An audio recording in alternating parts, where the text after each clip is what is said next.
Welcome back to DMV Sports Zone. Chased down by Beal in the corner for three, gets fouled and hits. Welcome to DC. Well, they tied him out. You know where you're at, the USA Cap. You're taking it slightly, I'm taking it slightly. Now how you gon' act on you gon' be right back. Well, we gon' be right here, we gon' be right here.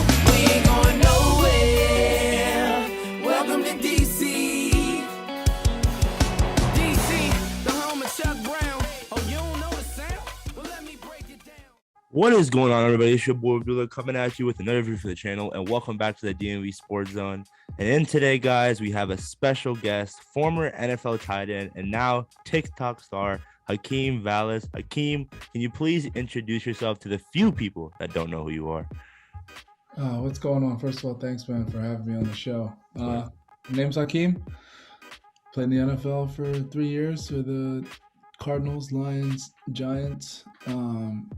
Retired, and now I run a coffee roasting company out in, between St. Louis and Miami. Nice. So the first question I want to ask is, can you talk about your path to the NFL? Because it was so interesting to hear. Yeah, it was definitely wasn't linear. I was a bench player in college, rode the bench my first 3 years. I used to get in when it was time to take a knee, and I was on like the hands team for onside kick. Besides that, I rode the bench. And my senior year, I made the move from receiver to tight end, put on about 40 pounds in a month. From my first game of my senior year, first touchdown, second game, and then started every game after that. Got granted a fifth year. But all in all, I had under 1,000 yards in college and only 3 touchdowns. And did my thing at the pro day and went undrafted as a free agent to the Arizona Cardinals. Nice. So were you expecting a call after going undrafted? Yeah. I worked out for the Cardinals like the week of the draft, and they want their assistant GM wanted he's pretty much like, we're either going to take you in the 7th round or we're going to take you as a priority free agent. We'll see how things shake out, but we'll keep you updated. And like in the 6th or 7th round, he called me again and was like, "Hey man, just want to let you know, like, we're going defense this final round, but like we want to sign you." So what a lot of teams will do is try and like jam your phone at the end of the 7th round and keep someone on the phone with you until the draft ends, and then sign you as soon as the draft ends, because it's kind of a free for all once it ends. So that's kind of what happened. Like the last probably 15 minutes of the draft, I was on the phone with someone from the Cardinals, and then as soon as it ended, it was like official. So, like you said, you played for the Cardinals, Lions, and Giants. How difficult was it to adjust to a different team's culture?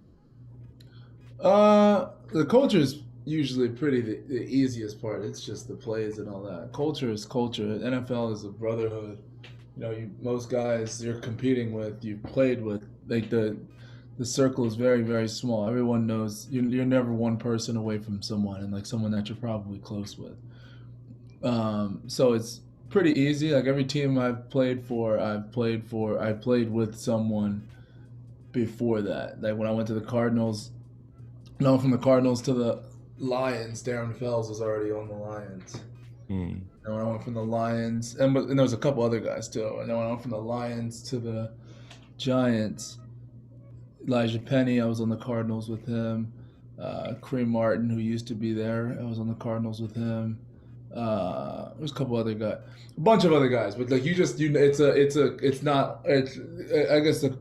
different cultures in place with different teams and different styles of practice and different, all that type of stuff, which is, you kind of adjust and adapt pretty quick.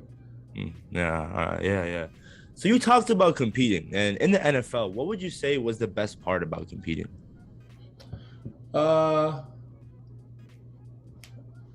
best part about competing, it's just you're playing your best every snap of every day. Like if you're working, if you're focused on your craft, like you can genuinely get better every day, and you can see it because you're competing with the best of the best of the best every single day. And there's figuring out ways to practice. Like there's practicing like a professional, not like an asshole. in a lot of different ways. So that's a process to learn. Like I played a solid amount of weeks on the practice squad, and learning how to practice, but severely competing at the same time is it's a craft. I agree. I agree. So, did you have a welcome to the NFL moment? And if so, what was it? Uh, I want to say it was against Chandler Jones. I want to say. He got me good. We were doing. I want to say. I feel like it was. What was it? What was it in Arizona? It was when we were doing. It was my rookie year. We were doing joint practices with the. They're in San Diego at the time, the Chargers, and just we were in like the open portion, kind of going against each other before going against the Chargers, and we were doing one-on-ones, like tight ends versus outside linebackers, but like doing like pass sets, and I think I may have got him the first time, kind of, because I like to jump set people, Mhm. and kind of, and I didn't know how good Chandler. I wasn't someone who watched much football going before, like NFL football going before going into the NFL. Um, I didn't know how good Chandler Jones was this early, not this early because he was already still a beast, but like I didn't know now, and like we're seeing how good he is and For sure. how it's playing out right now. Um, but then he got me. I can't remember if he just bull rushed me or if he just hit me with like a. He's really good with his arms and chopping, but he got me so. And it was. I wouldn't say it was like I got. I don't know if there was really a welcome to the NFL moment where I got like completely blown up, and because I can't really recall something like that. But there was every hit hurts, depending on how you get hit. But you're getting it's a different level in college for sure. It's not even close. Yeah, I agree. So, one more question before moving on to NFL question. How important is confidence when it comes to playing in the pros?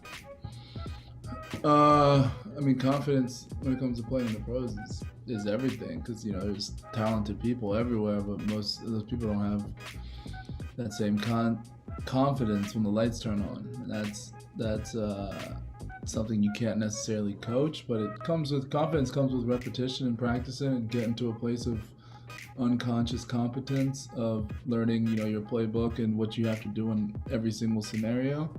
Um, but then it also confidence comes with sometimes it's a natural just DNA type of thing, like you're just born with a lot of confidence, and then there's some who need the confirmation of being in game and actually scoring a touchdown or getting my first catch, and then like after the like everything after that seemed a lot easier and a lot.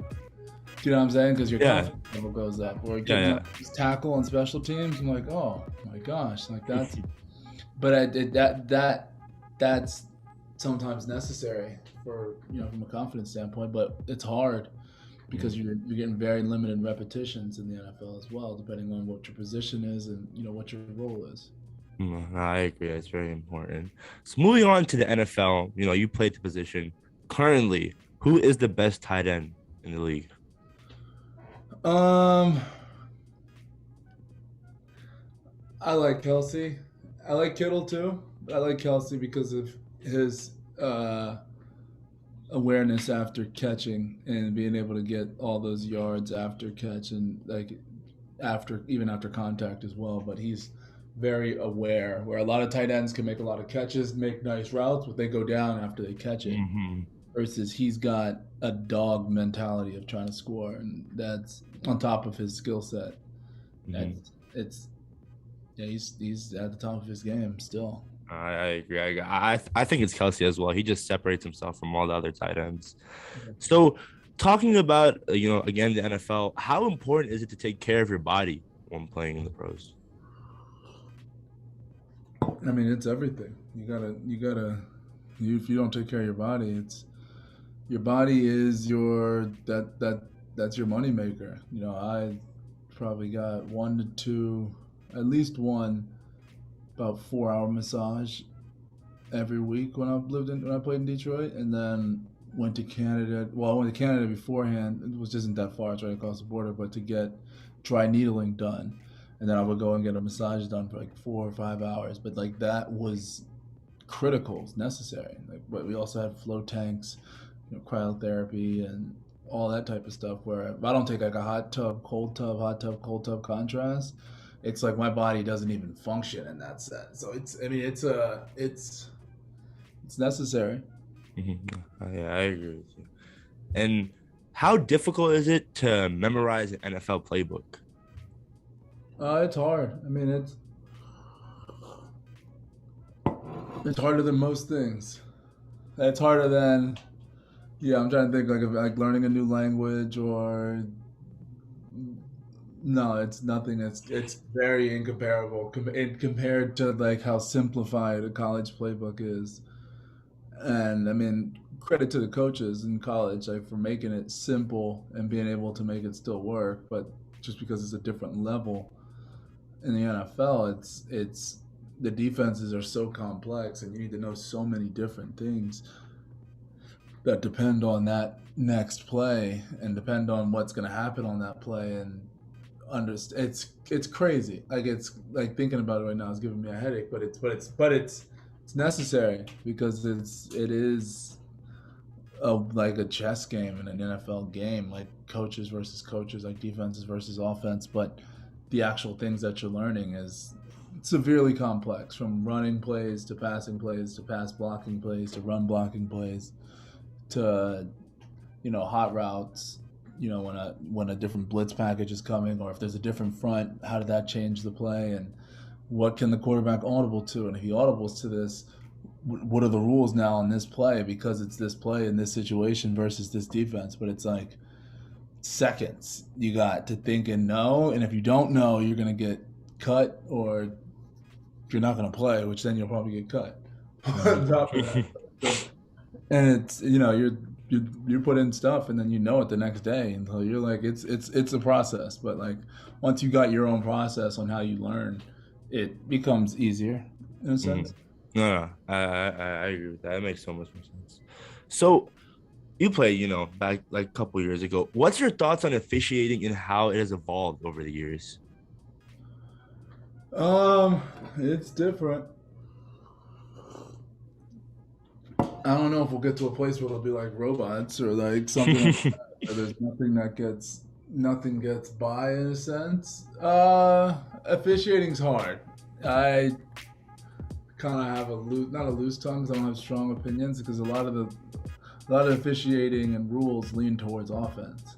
And it definitely puts the defense at disadvantage in a lot of situations.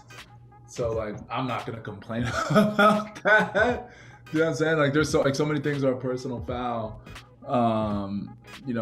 In 2022 NFL football, coming from like hitting like a receiver or a defensive receiver when there's like really nothing much else you can do, and then you're putting that kind of putting that offensive player in harm's way, because sometimes then those defenders will go low on you, and that's where a lot of injuries that are career ending can happen in that sense. But it's the rules are skewed towards offense. Yeah, I mean, even Tom Brady, I don't know if you heard, he said that defensive players get penalized for offensive mistakes. You would agree with that, right? Sure. Sure. Yeah. I mean, yeah, you could definitely say that. Yeah. So moving on to the playoffs, or Super Bowl predictions? What are you thinking?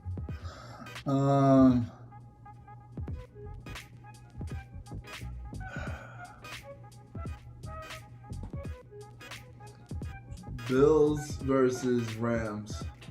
Oh, that'll be interesting. Bills versus Rams, and I got the Rams winning. Oh, wow. Yeah. Oh, is that biased because of Matthew Stafford, or? I'm a Matthew Stafford fan. I said before that game, I said if the Rams win by more than 10, they're winning the Super Bowl. It'll be enough momentum, and they fucking blew them out. Yeah, that was rough. Yeah, that was wild, but I think that's enough. We'll really see.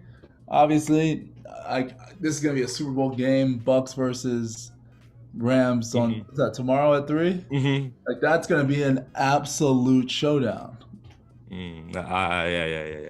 Tom Brady, man, like that's a Super Bowl. That's a Super Bowl worthy game right there. You know what I'm saying? I agree. But I agree. as a divisional round, that's the NFC is very. I mean, the AFC is competitive. I feel like the NFC is more competitive personally. But I think, but it's hard to doubt Tom Brady too. Like, 'cause That's what I'm saying. I'm not like a delusional Rams fan because I'm an Eagles fan. Like I'm a diehard Eagles fan. That's where you're allowed to be delusional and all that. But I've said winners win, and as long as Tom Brady's in the league, he's if unless who the Packers play the Niners tonight. Yep. The Packers blow them out. The Packers it'll be Packers Rams NFC Championship or Packers. What do you call it? And I think Aaron Rodgers will have enough momentum after a blowout. That's kind of same way I felt about Stafford. But just by 10, I thought that was going to give the Rams enough momentum. But what was it? What was the final score of that game? For the Rams game? Yeah, Rams. Who did they just blow out? Rams Cardinals. Rams Cardinals. Yeah. It was. I think it was by more than 15. I'm pretty sure it was a blowout. By more than 21. More than 21. Yeah. So I don't know. Packers. Aaron Rodgers is. Aaron Rodgers. It's hard to doubt him too, man. But NFC is. I mean, you got the best of the best of the best. I agree. So you mentioned that you were an Eagles fan. So let's talk about that. What's your thoughts on Jalen Hurts? I like him. We all have rough games. So I can't. He's either your franchise quarterback or he's not. And the fact that everybody's on the fence, you're gonna run him out of town like you did Carson Wentz. That's true. He brought us there, but he also lost it, and in a lot of ways. Do you know what I'm saying? But it's like you can't.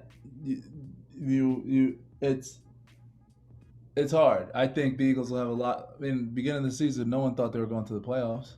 I didn't have them more winning them 4 games. It's crazy. And that's where it's like you got to give them something. You can't expect Super Bowl or fucking. I mean, yes, Super Bowl or bust, but like it's like the Lions. You didn't expect a Super Bowl this year, but that was awesome at what they did towards the end of the season. Yeah, for sure. But moving on to personal questions. Life after football. How has it been? It's good. I've got a 3-year-old daughter now. She's just been dadding it up for the most part. Nice. And then I live between Miami and St. Louis, and I got a coffee roasting company where we roast Colombian and Brazilian coffee.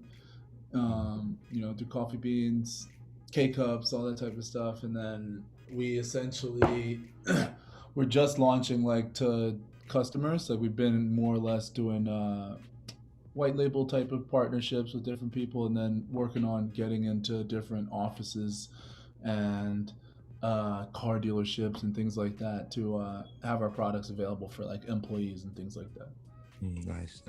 So let's talk about TikTok, because you're a superstar on TikTok, of course. How did you start making them? Listening to Gary Vee's content. Nice.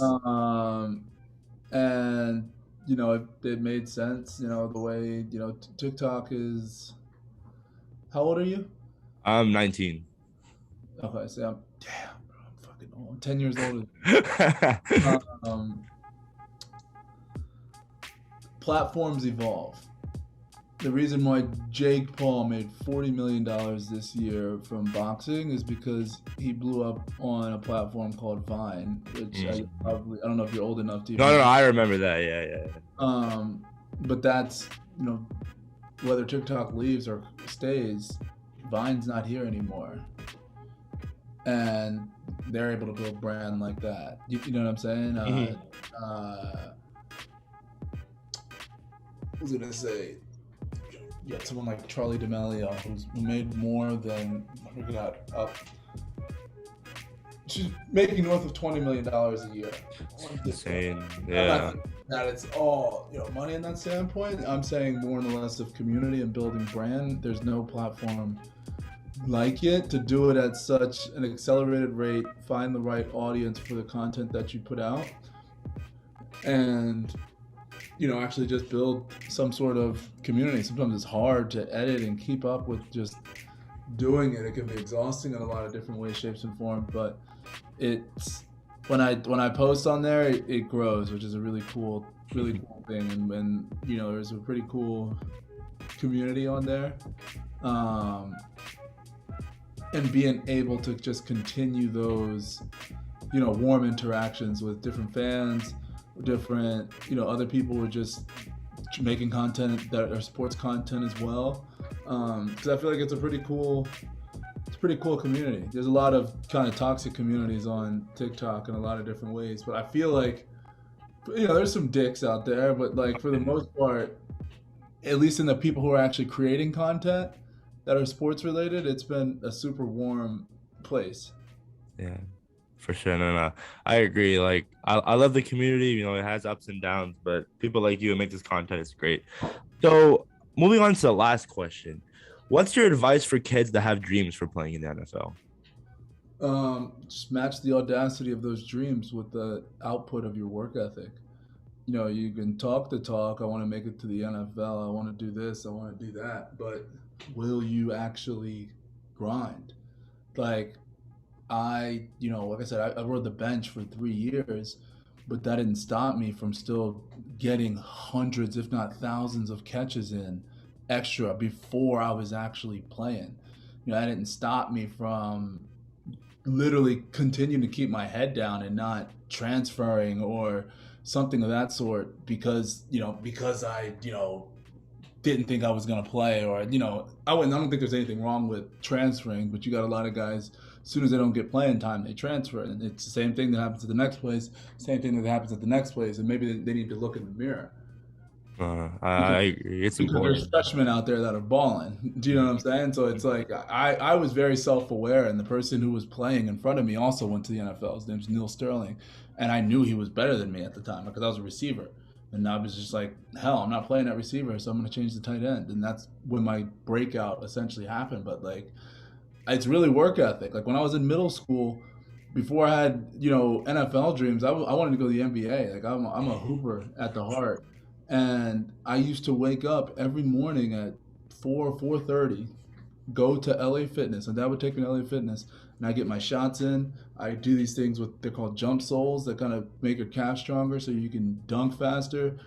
On Fridays, I used to play ball with just grown ass men, and I'm literally in sixth, seventh, and eighth grade, and that was vision. That was really like I'm going to the NBA, and like that dream changed as I got older and got more self-aware that I was better at football than basketball, but that work ethic was always there. So I mean, it's really just it's matching that talk with what are you actually doing. You can say you want to go, but are you putting in the extra work, or is it only for Instagram? There's nothing wrong with creating content, because I'm all for creating content. Mm-hmm. But is it only for when there's someone there? Is it only when someone watching? Is it only when coach knows about it? Is it only when, you know what I'm saying? And that's a big difference maker, because if you don't have that drive, you won't survive in the NFL. No. It's very interesting. Thanks again, Hakeem. Before we go, do you want to plug in any of your platforms, anything that you're working on? If you're on TikTok, just follow my coffee company, St. Margaret Lane Coffee. Hit me up on TikTok whenever. DMs are kind of weird on TikTok sometimes, because if you don't follow each other, then you can't DM, and it's like it's not even that I don't follow people. Like sometimes the follows come in at such an accelerated rate. Yeah. It won't let me go back to follow people. So until I see like a comment and I like interact with someone, and then I check their page and I see that they followed me, then I follow them back. Like I don't care about how many people I follow in that sense. But Instagram is probably one of the best ways to reach out to me, DM me. But yeah. And then, well, I appreciate you having me. Of course, man. I wish you luck on your future endeavors. And that's pretty much it, guys. Thank you guys for watching. Peace.